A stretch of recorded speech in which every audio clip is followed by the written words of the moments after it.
Good evening, everyone. Let's stand and worship God. My Savior lives. Nice to be here on Wednesday, huh?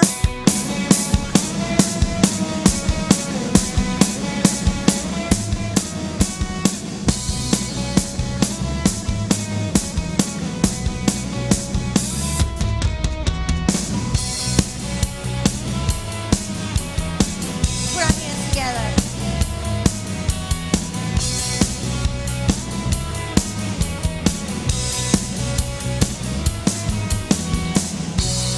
God will reign forever, and all the world will know His name. Everyone together sing the song of the redeemed. I know that my Redeemer lives, and now I stand on what He did. My Savior lives. Every day a brand new chance to say, Jesus, you are the only way. My Savior lives.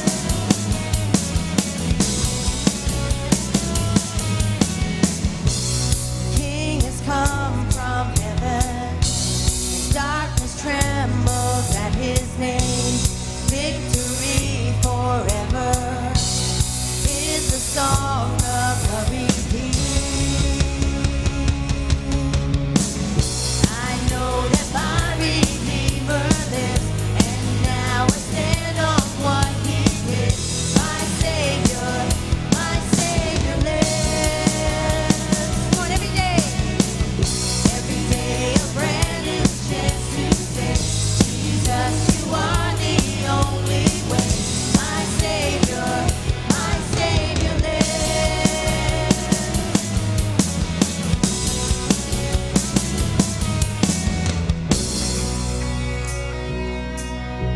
He lives. That's our Jesus. Thank you, Lord, for that cross. Amen. And sing My Savior Lives. My Savior lives. My Savior lives. My Savior lives. My Savior lives.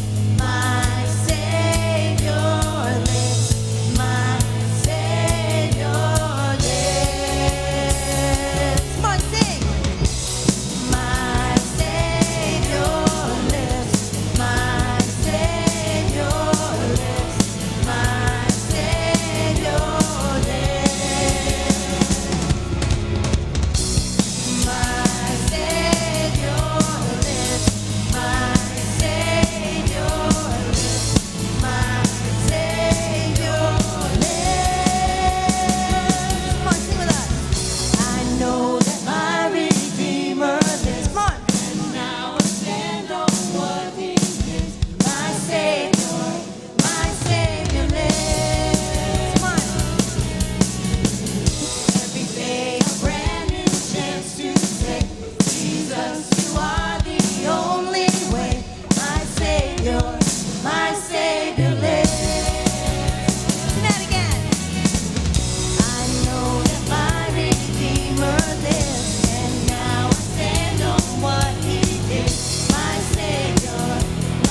has all the authority. You have to remember that. And he overcame this world. I just love this song. It's a good reminder.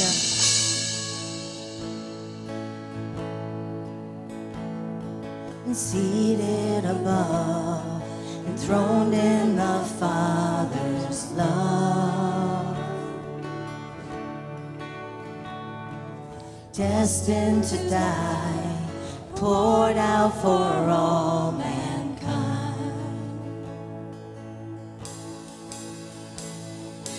God's only Son, perfect and spotless one. He was perfect.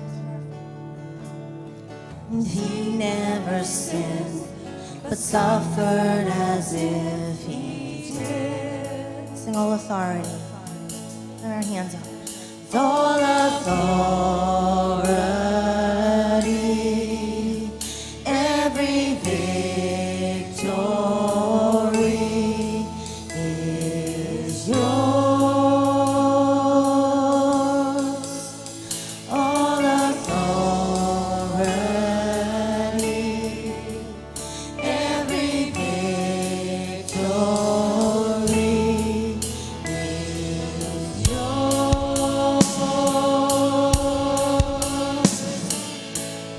Savior now, Savior, worthy of honor and glory, worthy of all of our praise.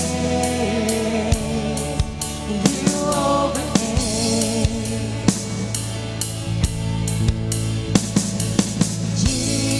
Jesus, awesome in power forever, awesome and great is your name. You overcame.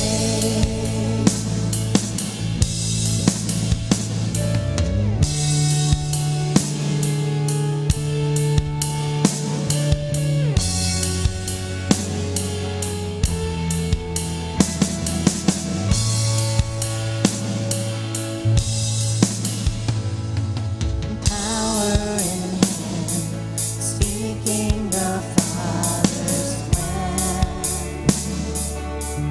Sending us out. Sending us out. Light in this broken land. About his authority. All authority, every victory. Every victory is yours.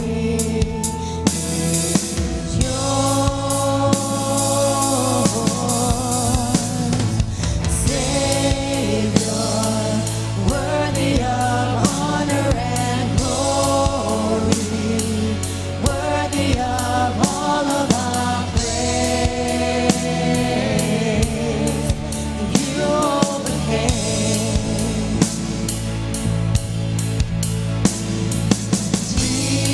Jesus, awesome in power forever, awesome and great is your name. You overcame.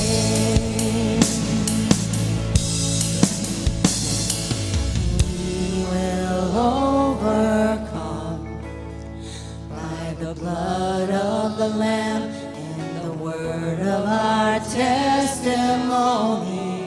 Everyone overcomes. Sing it again. We will overcome by the blood of the Lamb and the word of our testimony. Everyone overcomes.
And you overcame.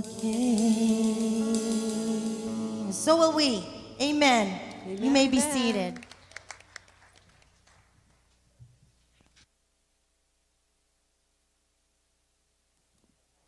That song puts things in perspective. Hear a song like that, you think of one thing. Life is all about Jesus. It really is. Nothing else. Just him. So, how many of you here have ever been to the movies as a kid? Yeah, we used to do that, right? Saturday. And in those days, we had a double feature, right? Yeah, 2 movies for the price of 1. Tonight we have a double feature. Tonight we have 2 for the price of 1. We're going to hear from Tyler, and we're going to hear from Dr. Ross. So I'll introduce Tyler for a 5-minute introduction. Come right up here, young man. Then I'll come back and introduce Dr. Ross Rutkowski, because he's got something good. He's going to save your life if you learn how to eat right, and we'll talk about that. What's on tap tonight, Tyler? Well, we got a good one tonight. That's good enough for me. Thank you. Thank you, Pastor Dave. Those very kind words. Now, I got a question for everybody. If something is lost, I forgot how it went, but if something is lost, I had it, but Holy Spirit doesn't want me to use it. But anyways, if you want to turn to John 14, verses 2 and 3, give you a couple seconds to turn there.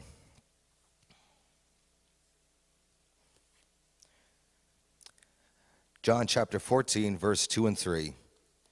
In my Father's house are many dwelling places.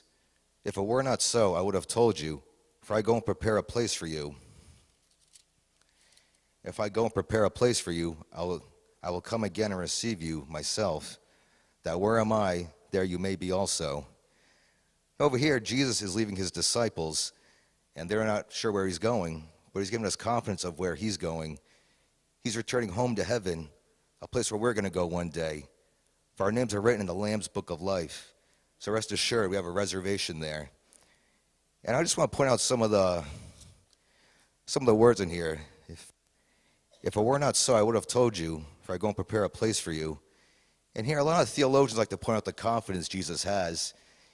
He's about to be crucified pretty soon, but he doesn't care about that, because he sees way past it. He knows one day I want to be together, granting you with all my children, from now to the present to when the rapture comes.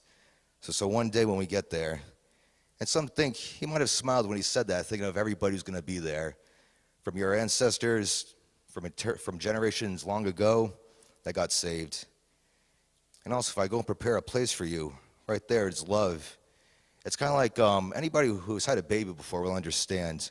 When they prepare the room for the child, they put everything in there, the crib, the diaper stand, they decorate it, because they're expecting somebody important who they love. Even with the president, too, they'll say, oh, President Clinton or Obama, whoever's in office, they're expecting somebody important. And right here, the same principle is said for Jesus. He's expecting all of us to come one day at the end of the age. And in here, it's kind of like a foreshadowing of the second coming and everything all coming together when he says, my children are coming back underneath one roof, like a grand family reunion, and everybody will be there. It's just going to be a perfect place, and I think that's just the first part. I think it's before the brand new earth and the brand new heaven. So, a welcome dinner. It's like, welcome to heaven. You'll see Jesus right there in front of you. You'll probably fall down to worship. I know for me, I want to give him a bear hug before I see him. Say, that's my king. But that's what I look forward to. And one day, we'll get there at different times, whether it be with a rapture or in God's plan, he's going to take you by some circumstance. But either way, we'll be together. And the time that we're apart from each other, it's going to be short, but not eternal. It's temporary. So be encouraged and be blessed. Thank you.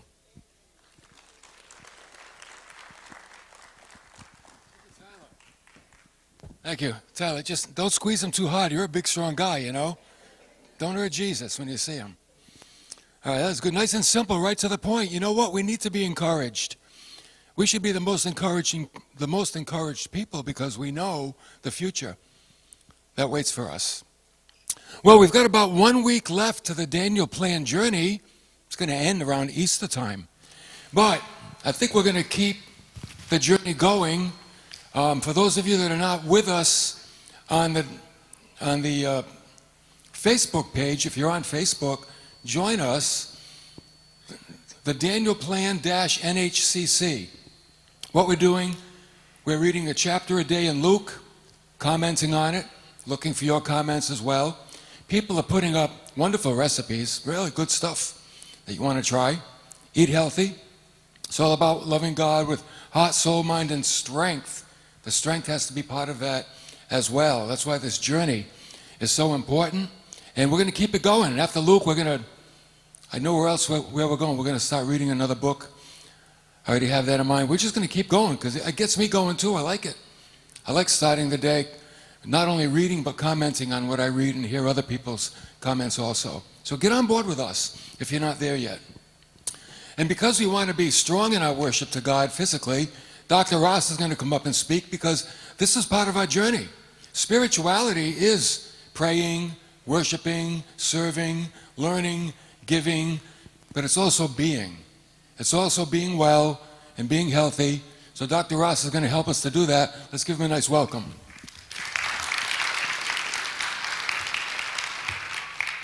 Thank you.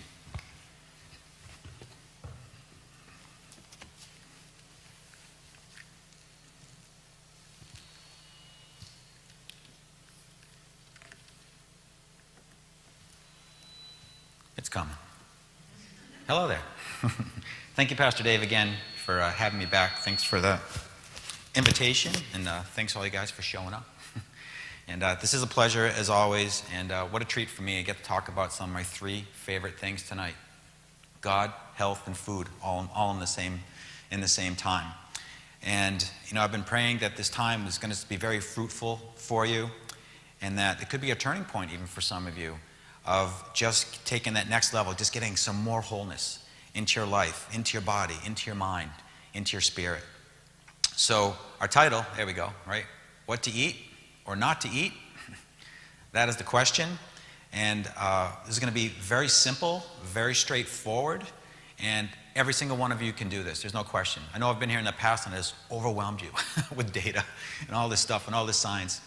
Let's show you how simple that this can be. So that is the big question, the real big question, and we're definitely going to talk about that. But before, I think there's even bigger questions that we really need to address first, because you don't want me to stand up here and just say, eat this, don't eat this. You can look up a book or go on the internet for that. It's much deeper than that. So some of these other questions are, well, why does it even matter what we're eating in the first place? Why does it seem so easy to eat the unhealthy food, and why is it so challenging? Did I say that backwards? I did. Why is eating the unhealthy food so easy, right? And why is eating the healthy food seem to be so difficult? So we want to talk about those friendly foods that are going to help you. We want to talk about the unfriendly foods that are going to hurt you. And we want to talk about just simple meal planning. How do you put this together? But the why is so important. Why do you guys even care about that? Why are you here tonight? Because all of you and me, we all want to feel healthy, right? We all want to have energy. We all want to have vitality. We all want to live a life of purpose, right? We want to serve God with all that we do. And that does include how you eat and how you take care of your body. I also want you to know, don't think for a moment that I'm a pro at this, that this comes easy to me. Not at all. I am no different than anybody else. And every single day is a challenge. Every day is a struggle. Every day is temptation, just like with everyone else, particularly when it comes to food. I grew up just average. My mom bought wherever I wanted. Frozen TV dinners, Pop-Tarts, breakfast cereal, ice cream, you name it. We had unlimited food, and I loved food, and I ate a lot. I had a big appetite, and I was big. I was a fat kid. I had a big round head, big round chipmunk cheeks, and of course a nice bowl cut, just put the icing on the cake. I tried to find the picture for you. I'm glad I couldn't find it because I would have been very embarrassed, but unrecognizable, let me tell you.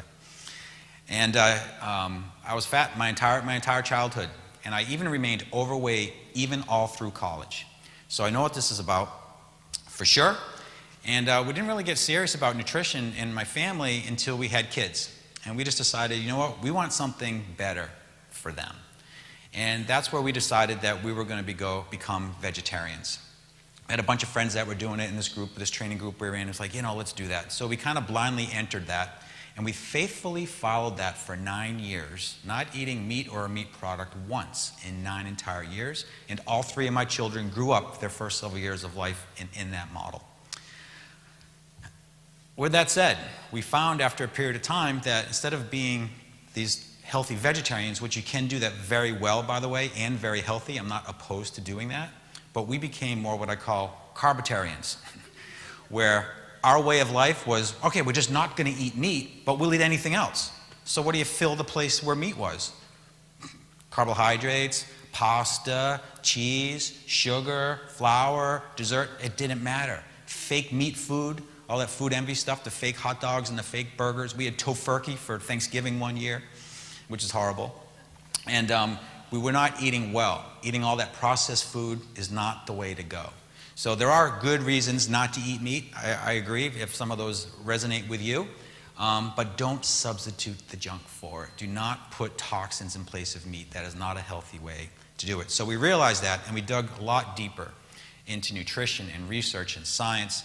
And we decided to leave that way, eat more of a paleo type of diet, include healthy, grass-fed, lean organic food. And it was a great, great change for us.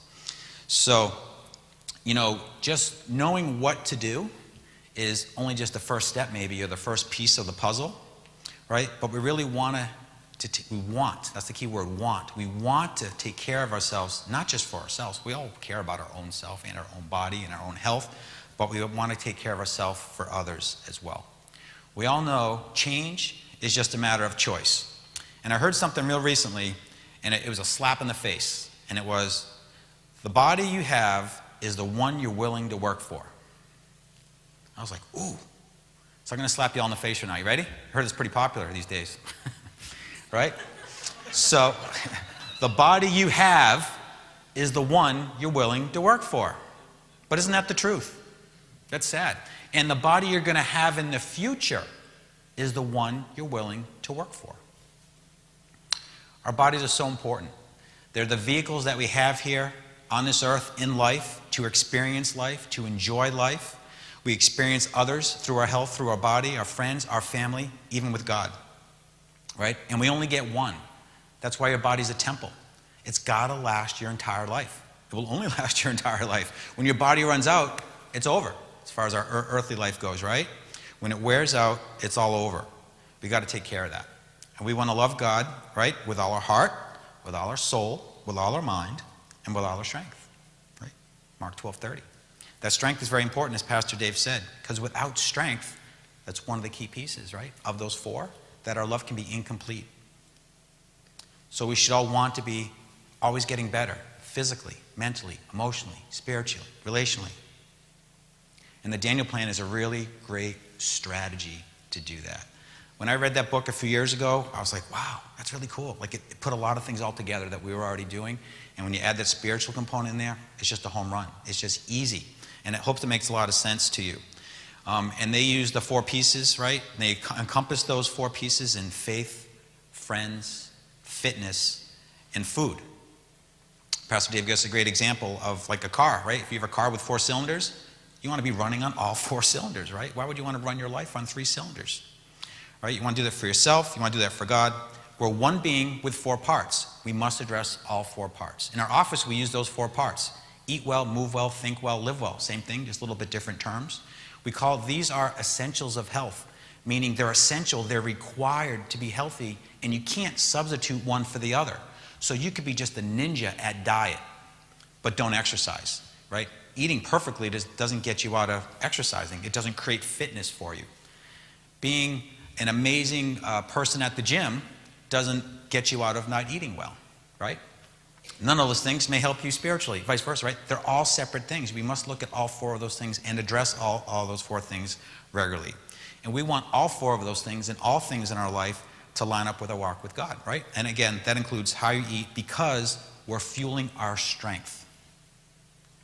So yes, we need to understand some things about food, and we're going to talk about that, but it's much really more about focus, isn't it? Again, it's not just a list. I don't need to read you a list. It's about focus, because focus determines decisions, and our life is just an accumulation or a sum of all of our decisions.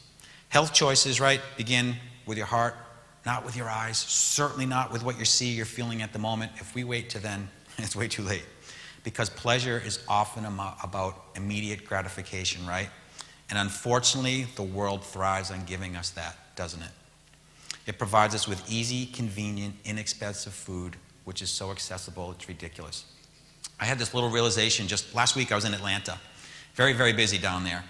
And I was just looking around like, man, this place is just so crazy busy. Like, there was just fast food after fast. I mean, you could stand literally in one place and probably see 10 or 15 fast food restaurants. And in between all the fast foods are the gas stations with convenience stores.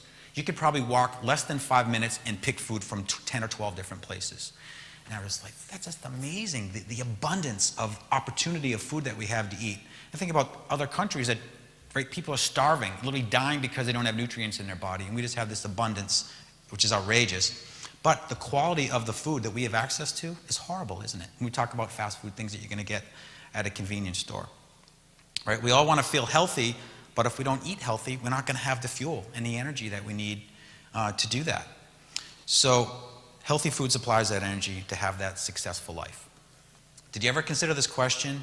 Who wants you to be healthy? Well, you want yourself to be healthy, I'm sure, right? We all do. But you know what? Your family wants you and needs you to be healthy. All your coworkers want you to be healthy. Your neighbors want you to be healthy. Your church definitely wants you to be healthy. God wants you to be healthy. Do you realize that, right? All people in your life that you care about, they're on your side. They all want you to be healthy, right? Because you're a blessing to them, and the healthier you are, the more blessing that you can be. That's why we need to be the best that we can, physically, emotionally, spiritually, relationally. Did you ever think about the question, who wants you to be unhealthy? It's a weird question. Maybe big pharma? Maybe big food, which is just as evil?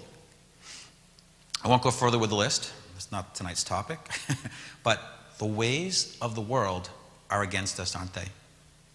For the love of money is the root of all kinds of evil. 1 Timothy 6:10. The food industry has intentionally and purposely, scientifically, has created and designed foods that are hyper-processed, hyper-palatable, sugar-laden food that makes us addicted. Truly, physically addicted. Not just metaphorically, not just mentally, emotionally, truly, physically addicted. They've created what they call craving experts to find the bliss points in food, making your body fire dopamine and crave it and get that reward cascade going on. Brain imaging studies show that these foods light up parts of the brain that responds to opiates like heroin and stimulate hunger and cravings. Do you know that sugar is 7 times more addicting to the brain than cocaine? It's a crazy thought, isn't it? Think of what we eat. Think of what we feed our kids. Our food sources have been contaminated and modified for financial gain.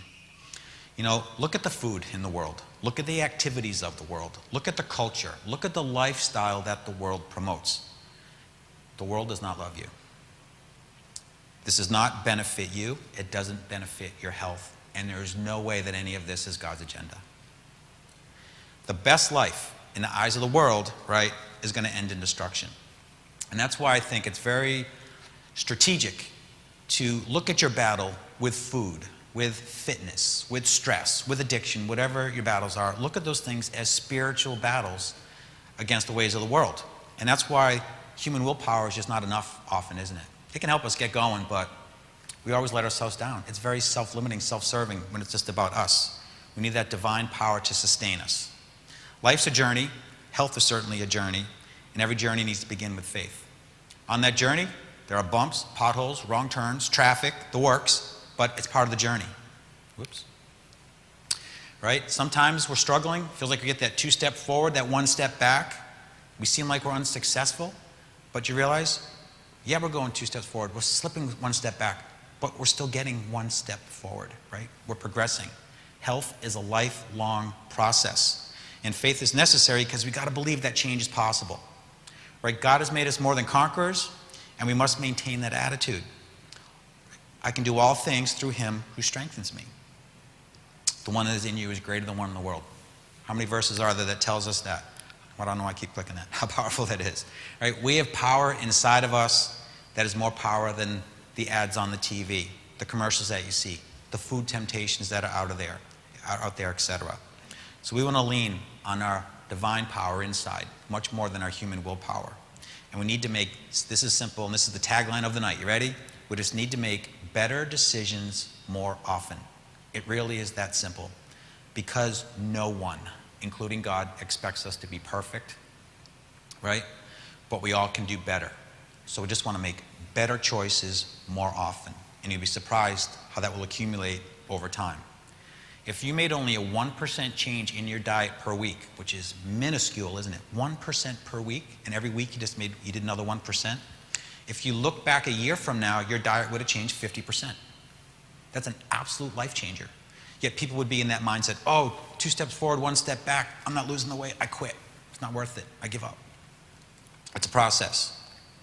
So when it comes to food, there are really 3 places, I think, where we all can do better. Sorry? We're going to stay right there. And these are the 3 places, because I think there's 3 problems. One, that we have a lack of healthy or real food in our diet, aka the food that God made. The second problem is that we have an excess of fake food, aka the food that man made. And the third problem is that we just have lack of preparation. And we leave ourselves unprepared to have the right foods available for us. So that's what we're going to talk about just briefly, right? How can we increase the consumption of healthy foods? How can we decrease the consumption of unhealthy foods? And simple things we can do for meal planning. So what can you eat according to the Daniel plan? It's simple. There's really one main rule. You can eat anything based on one rule. Just eat real whole food. And to be honest with you, if I didn't say another word and you did that, I'm telling you, if you're not doing that already, it would change your life. Because if you didn't eat anything else but whole real food, it would absolutely change your life. But oddly enough, that's not easy for people. Because 70% of the average American's diet, the standard American diet, or the SAD diet, is made of processed foods. 70%. So this is what's important. I want to give you a metaphor here, an example of the difference between whole or real food versus processed food. This is a really neat study where they took these group of cats. I don't know if you guys can even see that, but I'll explain it to you.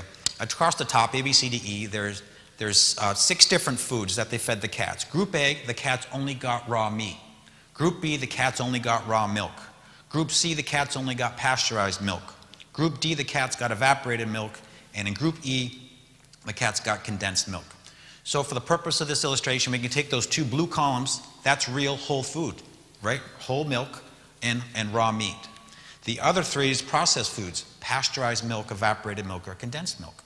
So they study these cats through their entire lifetime. The first generation cats remained completely healthy and lived a normal full cat lifespan. The cats that were drinking the processed milks all started to develop diseases towards the end of their lifestyle. Then they studied the second generation, right, the kittens of these first cats. Again, they remained completely healthy on whole foods through their entire lifespan. The second generation cats on the processed milks now started developing diseases in the middle of their lifespan. They studied the third generation of cats, same thing, completely healthy on whole food. Third generation cats now got sick at the beginning of their life. Many of these kittens didn't even live to 6 months of age. They studied the fourth generation, completely healthy again on whole food. And this is the amazing part of the story. There was no fourth generation of the cats drinking the processed milk. Either the third generation parents were so sick or sterile they couldn't produce the fourth generation, or the fourth generation kittens were so sick they were literally aborted prior to birth. Isn't that crazy? Here's some more crazy that's going to shake you. Look at column B and look at column C. Column B is raw milk from a cow. Group C is pasteurized milk, that same milk going through the pasteurization processes. Those 2 foods are not the same thing. And the point of this is what a great illustration of something that's whole, real, something that God made, and then something that man does to it, not good for your body. That's one of the reasons why I'm not a fan and don't do dairy. The Daniel plan has something called the Daniel plate. And I think it's a really great graphic to take a look at. It's recommended to have about 50% of your plate be vegetables. 25% be healthy protein, whether it's animal and or vegetable. and 20% healthy starches, again, whether they're veggies or whole grains. Again, a little opposed to the American way, right? What happens, you go out and you order a steak, comes bang, half the plate is the steak, right? And you might have a big mashed potato or something like that, and maybe a little broccoli on the side. I know, I grew up eating that way too, right? Big pile of stuff, little thing, get your spoon or your peas or whatever.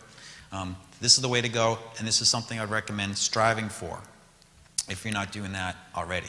So I'll quickly go through these lists with you, and let's make an impact. So these are the non-starchy veggies that are great for you. Asparagus, bell peppers, broccoli, cauliflower, collard greens, cucumbers, green beans, kale, spinach, zucchini. You know that less than 10% of Americans eat the recommended 5 to 9 servings of fruits and vegetables every day. Again, it should be much more vegetables than the fruit. A serving is a half a cup or 1 piece of fruit. So you're talking about 2.5 to 4.5 cups of fruits and vegetables per day. Almost everyone is in agreement with that. FDA, Harvard, all these different places. Scientific research overwhelmingly tells us that the single most important thing that we can do is add more fruits and vegetables into our diet. And almost no matter what diet or what philosophy you look at, everyone is in agreement with that. We all need more fruits, more vegetables into our system, because plant foods have a rich combination of blood sugar balancing, I should say, anti-inflammatory, detoxifying compounds called phytonutrients. Phytonutrients are like these micronutrients that are found in whole food. One apple has over 400 identified phytonutrients in it. One single tomato has over 10,000 named phytonutrients in it, right? You can't compete with that in artificial foods. We know that inflammation is linked to all the diseases of aging, like heart disease, diabetes, cancer, dementia, right? And it's a fact that even being overweight, you're in a constant inflammatory state. So our fruits and our vegetables are the most powerful anti-inflammatories that are out there. We also have fiber in our plants that's necessary to keep our digestive system healthy, feeds the good bacteria, keeps the inflammation down, helps balance that blood sugar. Americans only get somewhere about 8 to 12 grams of fiber per day, where we should be getting more like 30 to 50 grams of fiber per day. So another great reason, again, to have more veggies in there. These are some healthy proteins.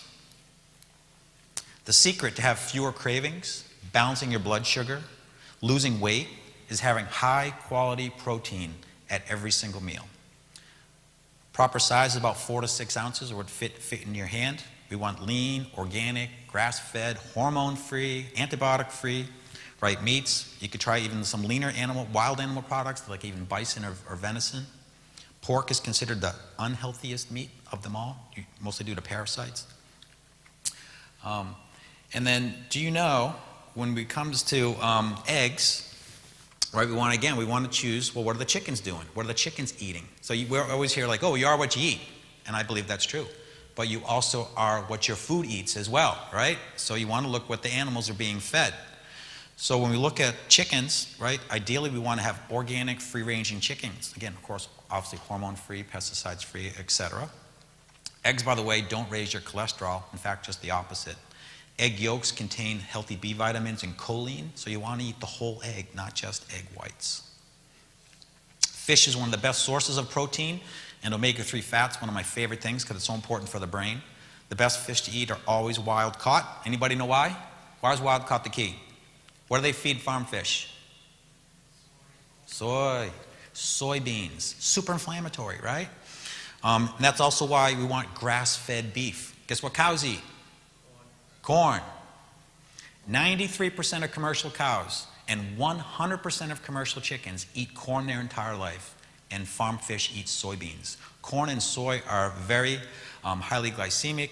They're very, not only do they jack your blood sugar, but they're very inflammatory to your body. Those are those omega-6s, right? That we're always trying to balance out with those omega-3s from our fish. Smaller fish, such as sardines, crawfish, freshwater trout, are the least toxic. Shrimp and scallops, also good.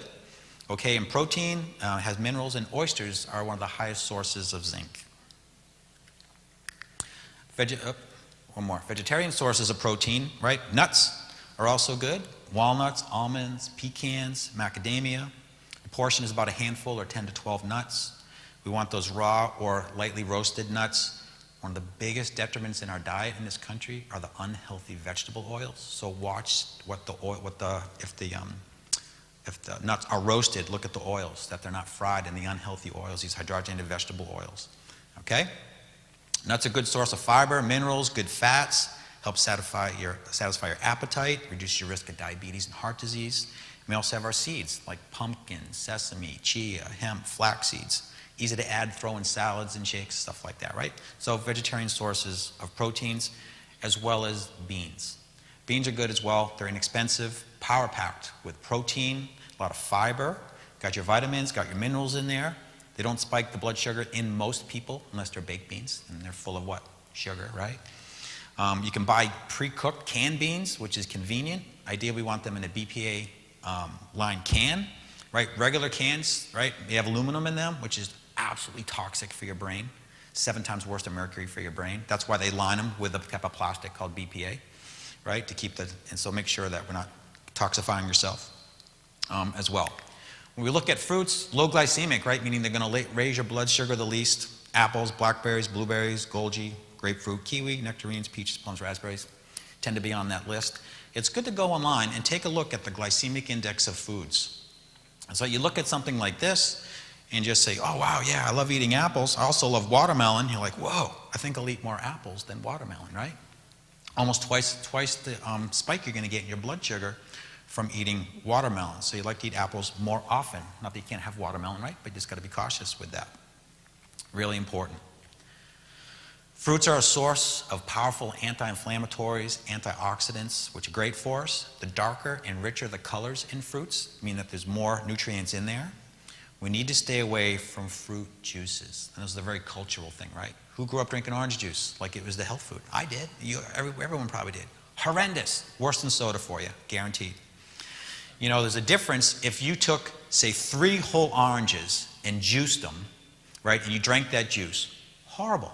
Because there's so much sugar, more than soda, and it will spike your blood sugar more than soda. But if you ate the whole orange, all 3 of those oranges, not as bad, because you ate all that fiber with it, and that fiber protects you and stops that, right? Very, very important. That's why juice is so dangerous, especially for our kids. And if you're overweight or have blood sugar issues, you want to limit your fruit to just 1 serving, which is 1 piece of fruit per day. Let's talk about some healthy fats. Omega-3s, which come from fish, or even better, right, substitute with fish oil. The average person would have to eat a lot of fish, somewhere between 10 and 17 servings per week, if you expect to get proper amount of omega-3s in your diet. So supplementing is great for that. And if you're going to eat fish, right, wild caught, not farmed. Nuts, seeds, avocados, olives, olive oil, coconut butter, coconut oil, anything coconut's awesome for you. Which is super important. You know, coconut is an extraordinary superfood because it contains something called, it's a saturated fat called lauric acid. Lauric acid is a source of energy for your brain that your brain can use directly. It's like it's a whole separate delivery system to your brain of energy. It doesn't go through the Krebs cycle, which brings in insulin and sugar and blood sugar and all that stuff. It's a whole different mechanism. So coconut is excellent for your energy and for brain power. Healthy fats are really important to us. Again, I grew up just like you guys did too, right? Fats are evil. Fats make you fat. Fat gives you heart disease. Fat gives you all this stuff. I can tell you that's a lie. It's the sugar. It's the sugar that does it. Healthy fats actually lower your cholesterol and your triglycerides. They're powerful anti-inflammatories. They make your food tasty. They keep things satisfying. You want to eat quality fats with every single meal.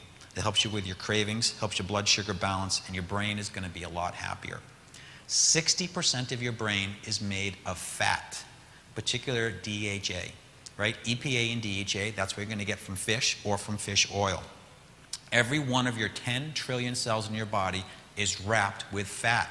The membrane of red blood cells are made up of fat. So if you have healthy fats in your diet, then you have healthy cell membranes and you have healthy cell function.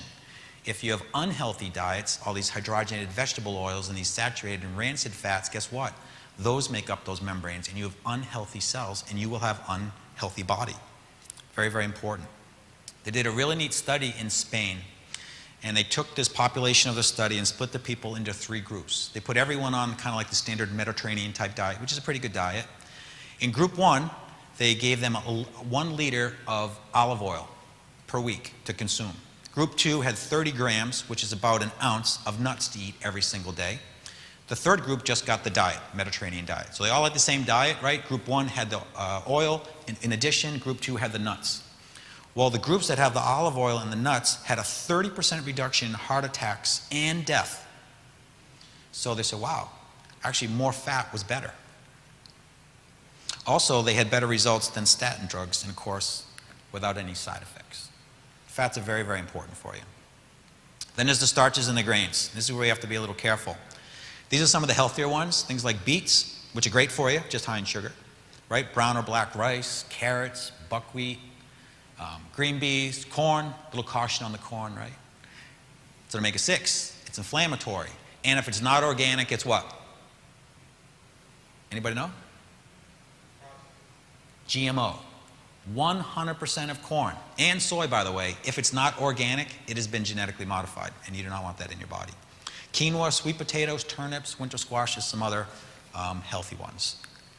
Right? Most people, like I did, we grew up on peas, carrots, and sweet corn, right? That was our vegetable with dinner. Right? Yes, they are full of antioxidants. They have healing phytonutrients in them, but they can raise your blood sugar. So if you're going to eat those, right, that's a small side dish. If you're going to use these starchy veggies, you also would prefer to use them over grains. So you'd be better off having even like a portion of corn, say, than pasta or rice. That's a better choice, okay? So let's talk about, grains. If you're going to eat grains, whole grains, not processed in any way. White bread is absolutely nutritionally useless for you. In fact, it will raise your blood sugar more than eating straight table sugar. If you're going to eat grains, it's a half a cup a day for men, a third of a cup a day for women. If you're going to eat grains, gluten-free grains would be preferred. You want to eat low glycemic grains, maybe black rice, brown rice, red rice, buckwheat, quinoa would be choices in that category. If you cook your pasta al dente, it's lower glycemic, if you didn't know that. Any flour product, even if you're eating gluten-free, which is a good thing to do if you're going to eat pasta or flour. But those, all of them, including gluten-free products, need to be considered a special treat that we have on occasion. Another big mistake that you can make is to go gluten-free. That's not the mistake. But the mistake is just to substitute everything that has gluten for the same products that don't have gluten. Another way of saying that would be, like I talked about how we became vegetarians, all we did is take meat out of our diet and we just filled it with other stuff. Don't say, I'm not going to eat gluten, and then just buy gluten-free bread, gluten-free bagels, gluten-free pasta, gluten-free cookies, gluten-free donuts. That's a huge mistake, huge mistake. Because look at what you're putting into your body. It's awesome you're avoiding gluten. I think that's very important. I've been gluten-free for years. One of the best decisions we've ever done in our diet. But you can't just fill that with gluten-free products. In fact, most gluten-free products will have more sugar in them than the regular product does. Cookies, for example, well, a gluten-free cookie will often have twice the sugar as a regular wheat cookie. So you got to be careful with that. Now, if you're gluten-free and you like to have a treat, oh, it's treat night, let's have some cookies. Awesome, they're available to you, right? But don't make that substitution. It's actually be a detriment to your health and your well-being. So let's talk about that glycemic index again for a minute. It is a nutritional tool that helps you identify how carbohydrates affect your blood sugar. There are big benefits of eating lower glycemic, meaning not spiking your blood sugar. And these are them. You want to keep that insulin levels low. That will help you burn fat easier. It helps you to release body fat and keep lean muscle. It reduces your triglycerides. It reduces your total and your LDL cholesterol. It increases your levels of HDL cholesterol. It lessens your risk of developing type 2 diabetes. It limits your risk of developing cardiovascular disease. It sustains energy in your body and enhances your mental and physical performance. It's quite a list, isn't it? Low glycemic, that's why sugar does a number on us. So when it comes to grains, this is where we need to be careful, because look how highly glycemic grains are. Even compared to those fruit lists, right? They start very, very high and they go even higher. But again, if you eat bread, which again most people do, then just look at the difference. If you decided, look at that second one, whole grain, 100% wheat bread, doesn't taste that great. That's a 50 on the glycemic index. But look at the difference between that and say you had white bread or a baguette, it's almost twice the glycemic index. It's going to double your blood sugar spike. So we can make, again, better choices. If you're eating bread, if you're eating bread or grains, right, you can make better choices with that. This, I thought I was surprised. When you look at breakfast cereals, look at how highly glycemic they are as well. And if you look at that list, these are boring. These are horrible. These are horrible breakfast foods. I can imagine my mom as a kid served me like shredded wheat, not mini wheats, right? Shredded wheat, puffed wheat, Weetabix, cornflakes with nothing on them. I would have been like pouring sugar over them, syrup, you're putting fruit and stuff in there. That's how plain and boring they are, right? But look at how glycemic those things are. 70s and 80 on the index with no sugar added. Very, very glycemic. And that's why we just have to limit our grains and be careful of those, okay? So what about drinks? We know that soda, sports drinks, flavored syrup-filled coffee, sweet teas, juices, diet drinks, energy drinks, all these things are super highways to obesity, cravings, and brain chemistry problems. One sugary drink, including orange juice, collapses your immune system temporarily. Orange juice does more metabolic damage to your body, ounce per ounce, than Coca-Cola. They did an amazing study where they watched somebody who smoked, because smoking ages your DNA if you didn't know. And they watched somebody who smoked for a 10-year period. From they were 28 years old to 38 years, they smoked for 10 years. And they measured their DNA at age 38, and it progressed to age 61 by smoking. One daily sugary soda does the same DNA damage to your body as smoking. And get ready, put the pieces together. And orange juice is worse than soda. We want to drink pure, clean water. Number one on the list, right? If it's boring to you, I get it.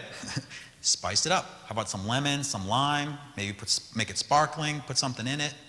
The idea is to drink at least 6 to 8 glasses of water every day with the ultimate goal of drinking half of your body weight in ounces per day. If you weigh 150 pounds, your ultimate goal would try to get to 75 ounces of water per day. Other substitutes, herbal teas, green teas, and even a cup of coffee okays in the morning. Again, where do we go wrong with a coffee? What you put in it, right? The coffee's not bad. I'm okay with that. It's what you put in it. Artificial flavors, the sugars, right? All the flavoring, and sometimes even the milk. So again, if you don't like it black, which is the best way to drink your coffee, I would suggest using a non-dairy milk. My preference in order, coconut milk, almond milk, oat milk, then rice milk.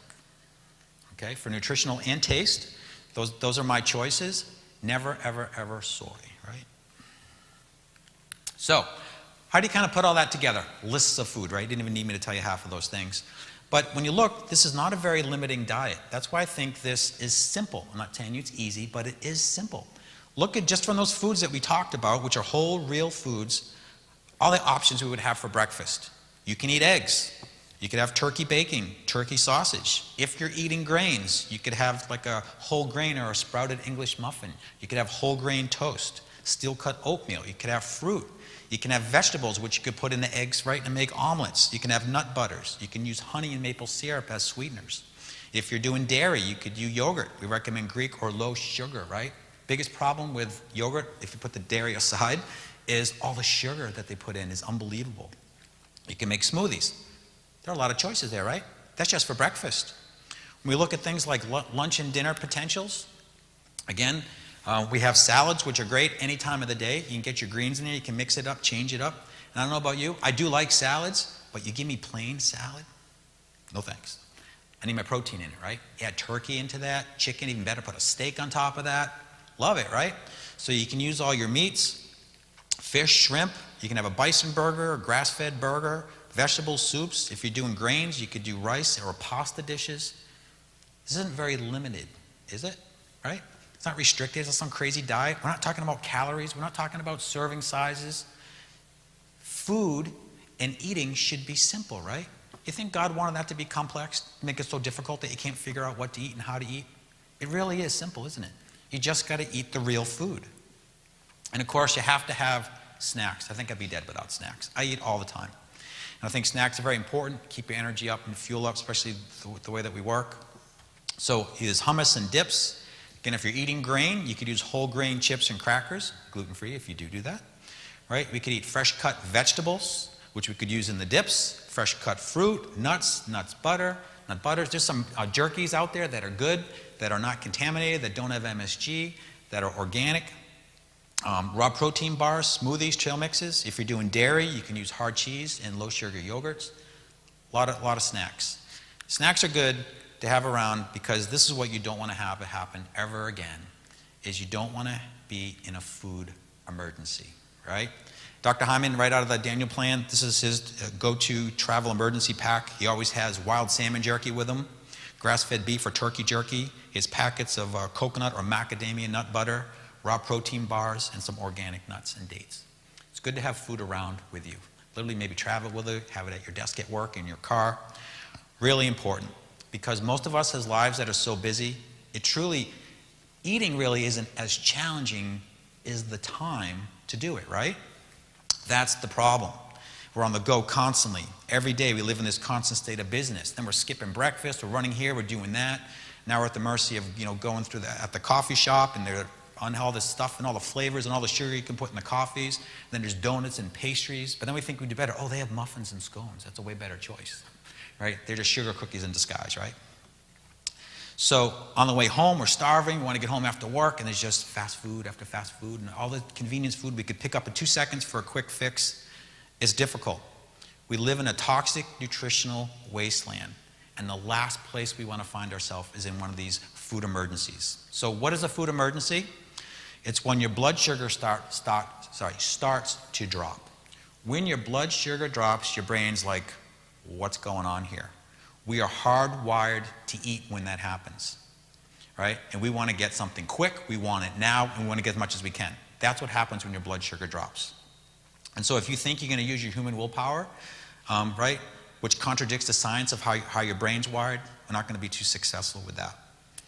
So that's why you want to have these foods around. Having proteins in these snacks are great. They're going to last longer. They're going to help balance your blood sugar longer and sustain you longer. Really important. When we're tired, when we're hungry, we're going to make bad decisions, right? And that's what's really important to me. I have that same thing. I fall into that too. I get home late from work, sometimes 7 or 8 o'clock at night. I am starving. And we got to cook dinner. It's going to take 30 minutes. I can't wait that 30 minutes. I'm picking through stuff. I'm looking for stuff. Like, I got to start throwing stuff in my mouth as I'm cooking dinner. That's how hungry I am. And that's a mistake. Now, if I had chips and cookies and stuff in my house, I'd be throwing those things in my mouth. I wouldn't be thinking twice about it, right? You don't want to get in that emergency. But if you only have healthy foods, guess what? That's all you have to pick from. You just want to set yourself up to make better choices more often by having better nutrition around you. One of my favorite rules is this. You guys are going to love this because this makes life very real. It's called the 90-10 rule. It's the difference between treat and cheat. And what this rule means is that if 90% of the time you could eat just as I described, following the Daniel plan, eating all whole, real food, 90% of the time. But that would leave 10% of the time, you got a little leeway. Maybe some of those foods that you feel like, but if I eat that way, I'll never have pizza ever again. Or I'm not going to have birthday cake, or I won't have this, or I'm not going to eat chorizo, or whatever your thing is, that makes us unhappy, doesn't it? I can't have my favorite foods. I can't have these cultural things I grew up with. No one likes that. There's space for that. So depending on how many meals you eat per week, or depending on how many snacks you do daily, this 10% means that's 1 to 2 meals per week and 1 to 2 snacks per week, which could be less than ideal, we'll say, right? Might have some more sugar in them, etc. Now, I would never put toxins in there, ever. You don't put toxins when you eat this. You just eat less ideal food. That's where you have your carbs, your sugar, your pasta, your whatever, right? Very, very. So understand, it's part of the plan. It's not like, okay, I'm going military. I'm never going to eat that stuff again. It's a lie anyway, right? And then when it breaks, you go, I cheated. Like I broke the record. It's all over. Might as well quit. You don't want to get in that mindset. It's not all or none. Part of the plan is to vary from that plan. It's part of the plan 10% of the time. You're having a treat. You're rewarding yourself for staying on course 90% of the time. You're not cheating. That's negative. That's sinful, right? You're treating yourself. You'll also find, we used to do things like Saturday, the entire day, we left it all for one day. Saturday was treat day. We would just eat whatever we want, within reason, no toxins on Saturdays. And then after a short period of time, that was great. We're always looking forward to Saturday. Oh, I'm having that cheeseburger Saturday, having pizza Saturday. I could look forward all week to eating that way. And we found out on Sundays we kind of had like what we call food hangovers. The body doesn't get very happy when you eat clean for a period of time and then you throw that stuff in. And you realize Saturday comes around again, I don't know if I want that pizza tonight because I don't want to feel that way on Sunday morning anymore. Really interesting.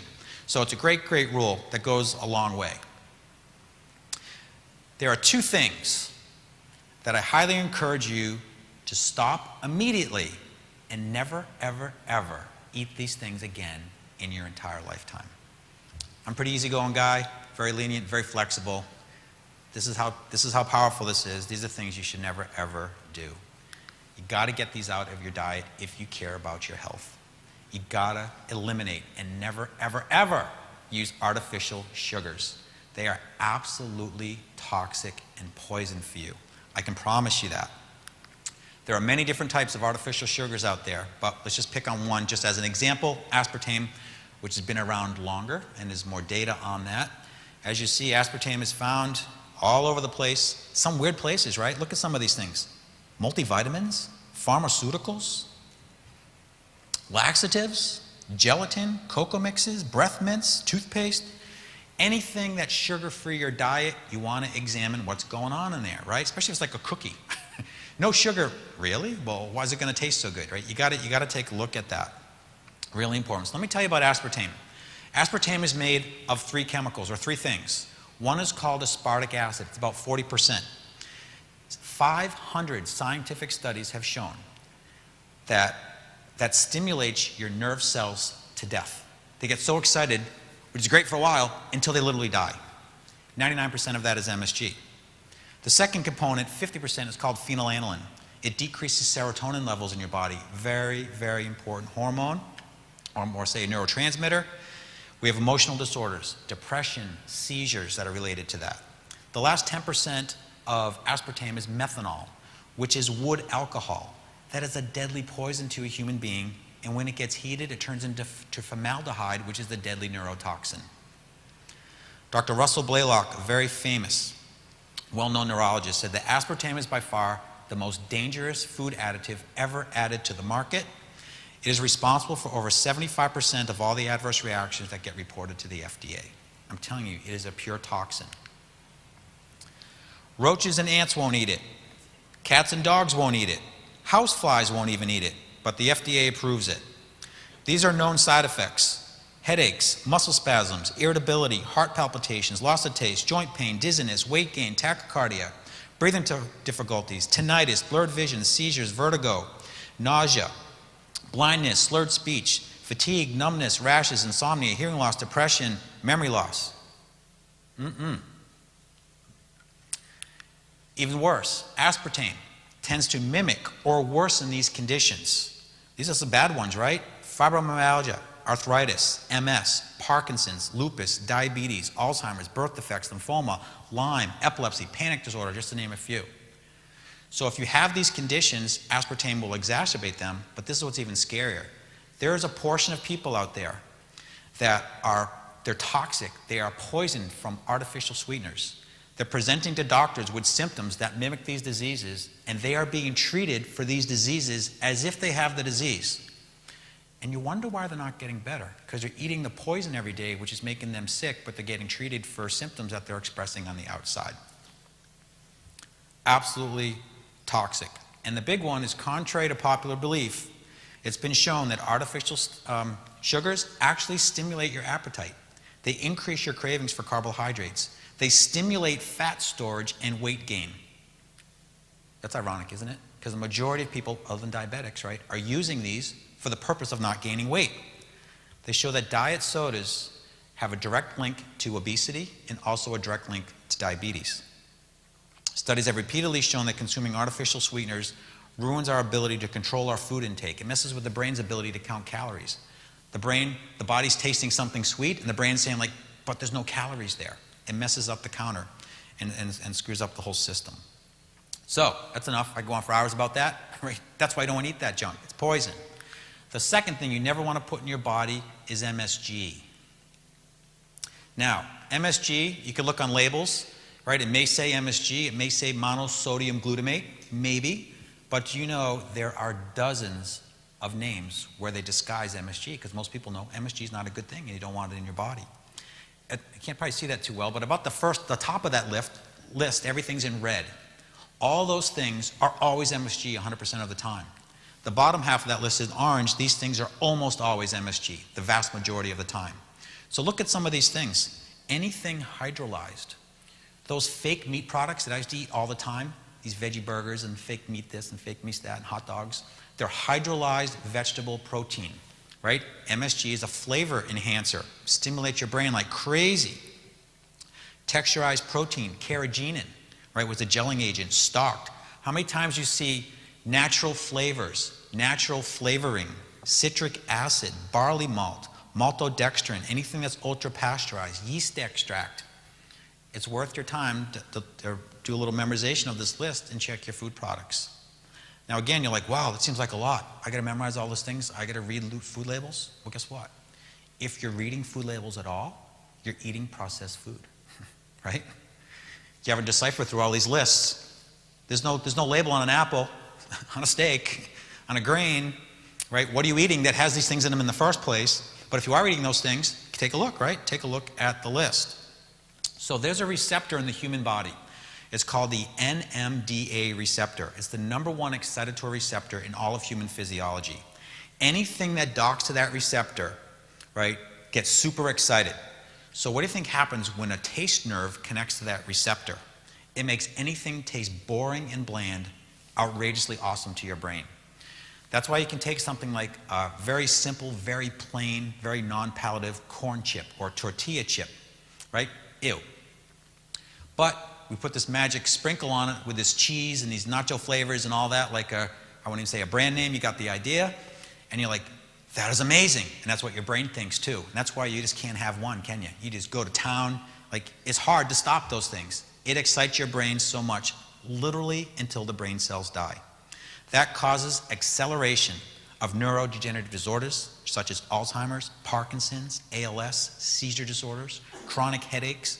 And the younger the people are, the more damage happens to their brain. So again, we think about our children eating these things. So here's the big kicker. Both glutamate, MSG, and aspartame, both of these chemicals use these receptors. And that's why MSG and artificial sugars are no-nos. This Dr. Smith did this study, published in Pharmacology Therapy in 2001. They took all these people from chronic pain studies that were failures. Right, so all these people were in these trials for maybe drugs and therapies and all these different things, and they all were unsuccessful. He took all these failures and put them all into one study. Most of these people had symptoms that would be very similar to like fibromyalgia, right? This chronic pain, no relief, no solution. All he did for all the people in his study is eliminated all forms of aspartame, all forms of MSG for 4 consecutive months. He had a 100% cure rate of every chronic pain syndrome by getting these chemicals out of people's bodies. It's powerful. It's very powerful. And that's why we're going to stick to whole, real food. And let me just end with some quotes from Dr. Mark Harmon. He was the main medical doctor in the Daniel Plan book, if you still have not read that. He's awesome. It says, food has the power to heal us. Food is the most potent tool we have to prevent and treat many of our chronic diseases, including diabetes and obesity. Truly, what you put on your fork dictates whether you are sick or well, slim or fat, depleted or energized. How does food do all this? Groundbreaking science known as nutrigenomics. The molecules in your food do much more than provide fuel to your body. They provide instructions that tell every cell in your body what to do at the moment. More than 95% of chronic illness is not related to your genes, but related to what your genes are exposed to in your lifetime. This is what they call your episome. Your episome is the sum of everything you eat, everything you drink, everything you breathe, everything you think, everything you feel, plus all the toxins in your environment, even includes the 100 trillion bacterial cells in your gut. It's everything. But the good news about that, right, is that you have great control over your health, because we have somewhat control over our environment, of our food, right? When someone tells you you have a genetic disease, it's over. What can you do about that? You have abnormal genes? Understand, that's only 5% of disease. That's it, 5%. 95% has to do with what your genes are exposed to. That's your environment. That's your lifestyle. This is why that's so important. So the most important thing that you can do every day to interact with your genes is eat healthy food. You want to leave the food that man made, eat the food that God made. It's the way of eating that fixes everything. It cures cancer, heart disease, dementia, diabetes, arthritis. Everything gets better by eating whole, real food. When you provide the conditions for a thriving human being and you remove the impediments to health, disease often simply goes away as a side effect. Food is medicine. It is the most powerful tool we have to combat disease.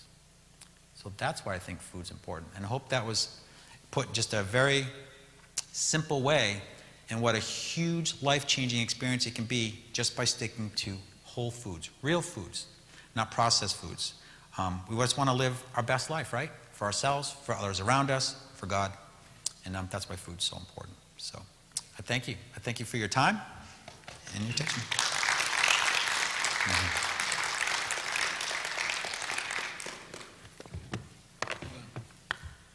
I want to make a couple of points, and then maybe if somebody has a question out there, clarify something. Is that okay? Take a question? Sure. You know, the last thing you said, right? I guess the food God makes is good to eat. The food man makes is not good to eat. Simple enough, right? Mm-hmm. Yeah, I like that. And diet foods, diet drinks, what a farce, right? Satan deceives the whole world. Another scam. It says diet on it. It's not diet, right? It's going to work against you. So if anybody has a question out there, raise your hand. I'll come out with the microphone, and you can ask Dr. Ross a question about. I had a lot of information tonight. Very good information, by the way. Thank you.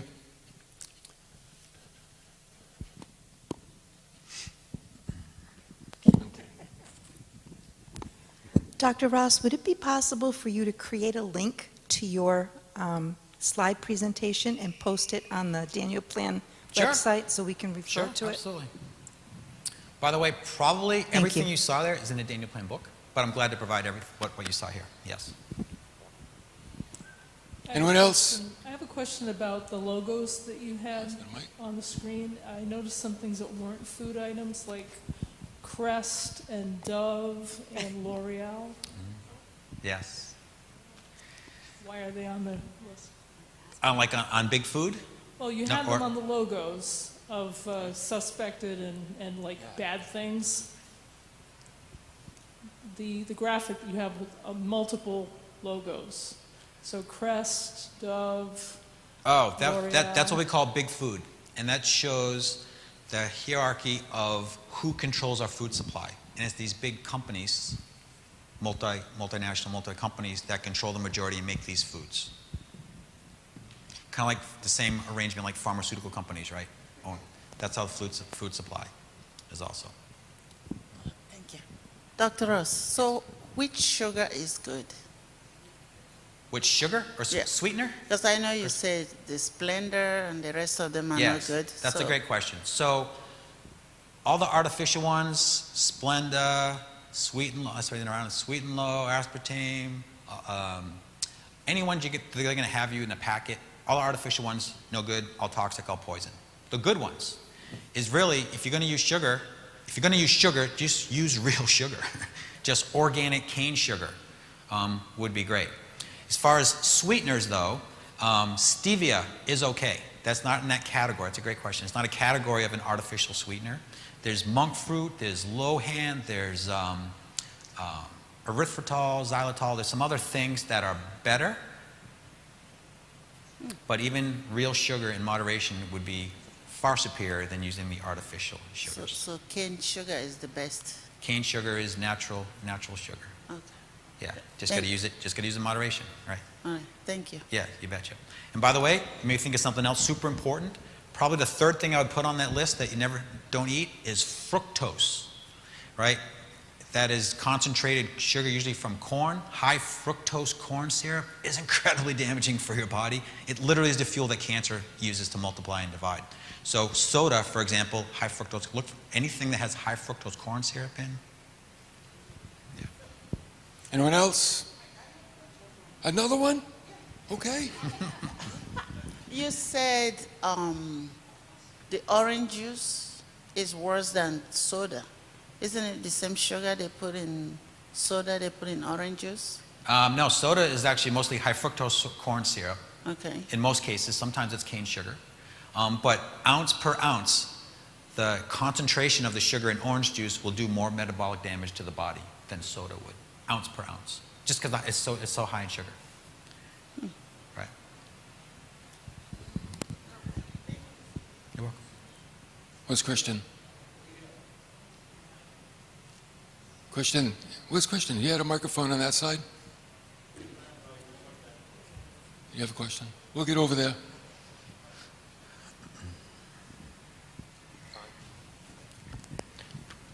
What do you have to say about honey? I use that when I tried to get away from sugar, like in my tea and all that. What's your take on honey? 'Cause it is pretty sweet. It's very, very sweet. Small amounts. Honey is 100% fructose. Oh, But small amounts. It's quality. It's not toxic. It's very right. But it's okay in small amounts. Just like maple syrup, same thing. Yeah. Raw honey, local honey, ideal. My question is, how many calories should a woman or a man have per day? I have no idea. and I'll tell you why. Counting calories is not really the ideal thing to do, is because the quality of that calorie is so much more important. In fact, I had a section on that I decided to take out just for time purposes. A lot of people will do that. That's old school stuff, right? Because, don't get me wrong, can you lose weight by reducing calories? No question. But what's the quality of that food that you eat in those calories? If most people are eating whole, real food, you don't even have to count calories at all. Your body will just do its thing. But in addition to that, you're really making a concerted effort at losing weight. I get it. You would want to choose lower caloric intake for food. So I don't have a number for you, but the quality of food would be much more important than the calorie of the food. Last chance. Anyone else? Something really important you said. What's that? The 90-10 rule. Yeah, I like that. Don't forget You that. like that? Yeah, We have a 10% treat factor, right? that's right. Because it's lifestyle, right? That we're not militarizing this thing. That's right. It's lifestyle. So we eat well, and then we treat ourselves so we can have a normal life at the same time. Go to a party, birthday party, have a piece of cake, do something, right? You can do Right. that. Right. You don't even have to live. So if you had Make it happen. pancakes last Sunday, that's your 10%. There you go. That's why we did it. That's okay. Well said. Till next week. Well, thank you, Dr. Ross. Pleasure. Nice hand for Thank Dr. you. Ross. That was awesome. Appreciate that. And I like what you opened up with. The body you have is the body you work for. And you know that's true spiritually. Spiritually, what we have as a reward in eternity is what we work for on the earth through faith. And what we have on the earth physically is what we work for. So it's like convenience is our enemy, because everything that's convenient is not that healthy. But if we're willing to, it's not even in the eating, it's in the shopping, isn't it? If you put the right stuff in your house, you don't have to worry about failure. Put the right stuff in your house, and then you'll always eat the right stuff. That's what I got from that. Anyway, thank you for coming. Thank you for watching online. I hope it was helpful and that we stick with it. Join the Daniel Plan group, Daniel Plan NHCC. Awesome recipes. I'm telling you, there's some great recipes. Christine is donating many wonderful recipes, and so many of you as well. And you can eat healthy if you just pay attention and follow those recipes there as well. Okay? Let's pray. Father, thank you for our time tonight. God, we do want to worship you and serve you with all of our heart, soul, mind, and we want the strength too. So help us, Father, just to take care of our bodies, the holy temple of God, and not be deceived by the world, but do the right thing, eat healthy, eat wholesome, eat real food, so we can be healthy in this life and accomplish whatever it is you've given us to do. So thank you for our night. Bless us as we go. Keep us safe as we travel home. And we pray in Jesus' name. Amen. Thank you, everybody. Thank you for joining our service here at New Hope Christian Church. If you like our messages, you can also hear us on the radio or on WARV 1590 on the AM dial, 92.7 FM, and we also stream live our radio show on our YouTube channel, New Hope Radio. Do you like to listen to podcasts? You can find us at the Hope Club Podcast. That's the name, the Hope Club Podcast, where our messages are there for you. They're on demand, waiting for you to come and check them out. So thank you for coming along and studying the Word of God with us, and looking forward to being with you next time.